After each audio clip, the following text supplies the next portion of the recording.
येत्या 1 मे अर्थात महाराष्ट्र दिनापासून परवानाधारक रिक्षा आणि टॅक्सी चालकांना मराठी भाषा येणं अनिवार्य करण्यात येणार आहे.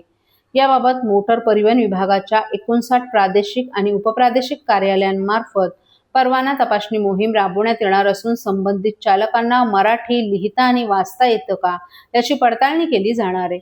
मराठी भाषेचं ज्ञान नसलेल्या चालकांचे परवाने रद्द करण्यात येतील असा इशाराच परिवहन मंत्री प्रताप सरनाईक यांनी दिलाय.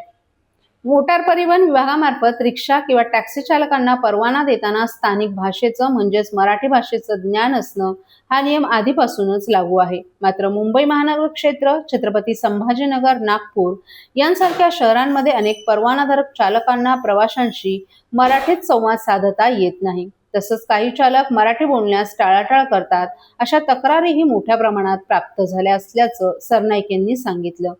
ज्या प्रदेशात आपण राहतो त्या प्रदेशाची भाषा व्यवसायासाठी शिकणं हे प्रत्येकाचं कर्तव्य आहे.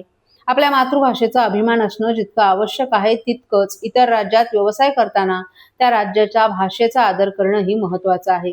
म्हणूनच 1 मे पासून सर्व परवानाधारक रिक्षा आणि टॅक्सी चालकांना मराठी भाषा लिहिता आणि वाचता येणं बंधनकारक असणार आहे.